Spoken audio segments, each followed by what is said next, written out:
Good morning. This is Dr. Rutledge, and I'll be talking to you today about the MGB paradox. That is MGB good or is MGB bad?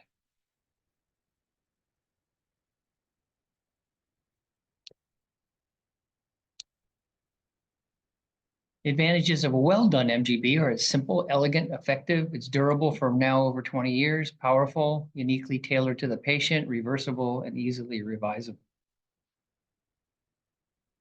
I'd like to point out at the beginning that surgeon skill has been clearly demonstrated to be associated with complications.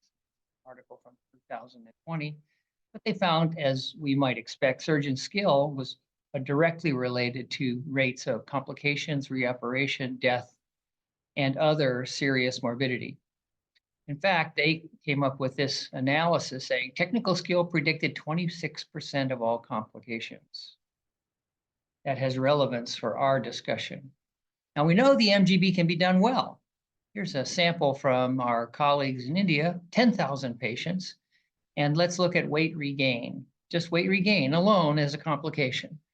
35, 1 out of 3 if you're asleep, 15% for Roux-en-Y, not to mention the other complications. And for the MGB in this series, not only the best and the brightest, but with the best operation, 3% weight regain. Another study by Dr. Lee, 1,300 patients, 2% revision rate. Bile reflux revision in 0.2% and major complications less than 1%. Okay, hello? Excellent results, myself, Coular, many others with the original technique, but there have been a smaller number of isolated reports of poor weight loss, excessive weight loss, bile reflux, leaks, malnutrition, even death.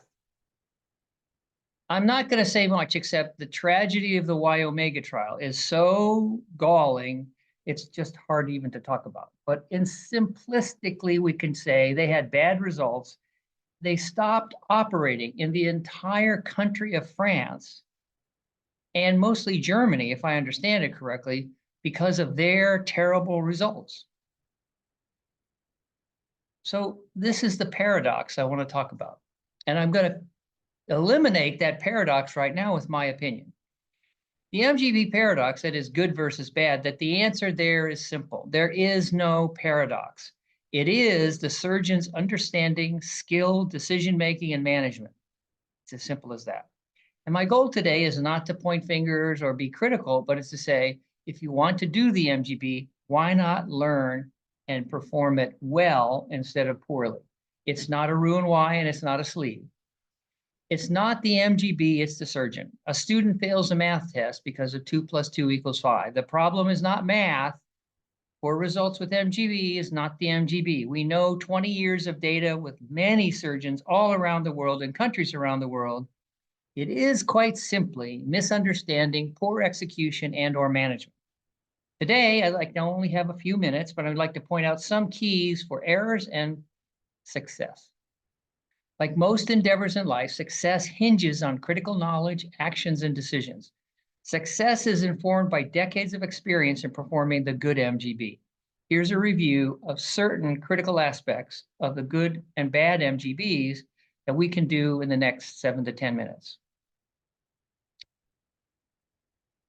Okay, bad MGB. Short pouch, twisted pouch, bird's beak pouch, narrow pouch, pouch stricture, unnecessary dissection of the EG junction, leak, ulcer, perforation, BP limb too short or too long, gastrojejunostomy stricture, kink gastrojejunostomy, blind loop syndrome, reversed BP limb, ischemia, foreign body, small bowel obstruction, and more. And we see those in differential numbers based on the surgeon's technical skill, knowledge, and background. So oftentimes Roux-en-Y and sleeve surgeons bring their knowledge of Roux-en-Y and sleeve to MGB, and we often feel that leads to complications.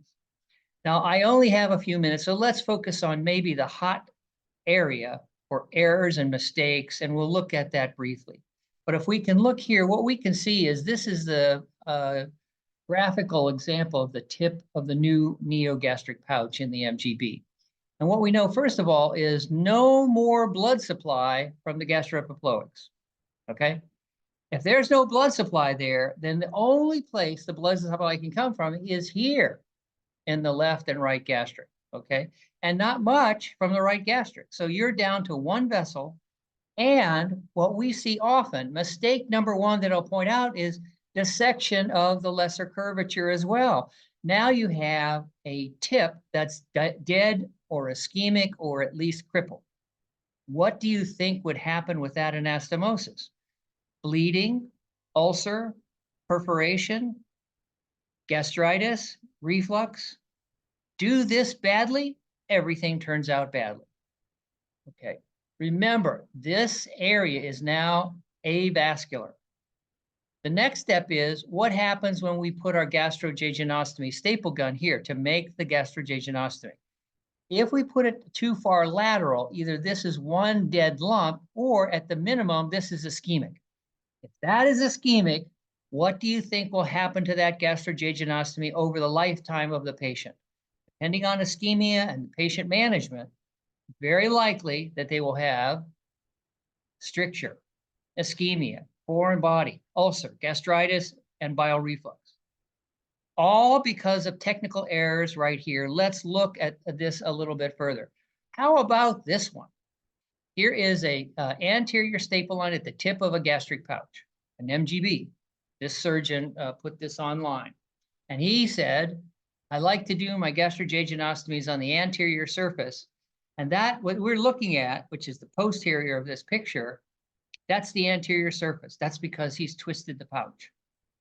And we could talk about that in question and answer. But then on top of that, he puts the staple gun in to fire, and look what we have here, a dead zone. No blood can come in through that staple line above, and there's a staple line and suture below. That tissue in between is ischemic or frankly necrotic in the near term.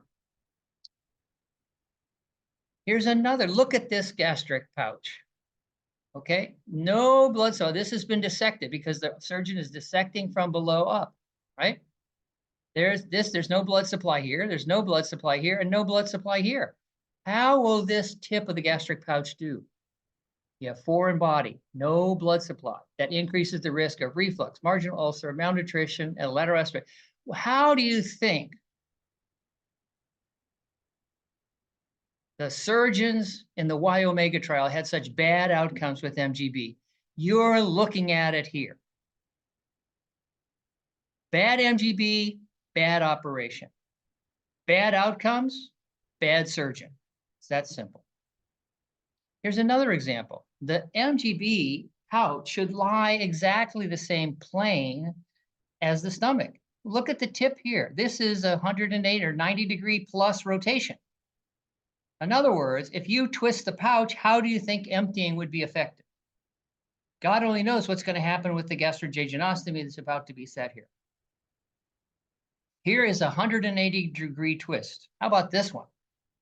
What do you think is going to happen to this patient post-op? Okay, technical and management errors lead to bad outcomes. Do better to be better. The mini gastric bypass, with understanding comes power and safety. And I thank you all for the opportunity to be here this morning. So I'll finish up there. Thank you.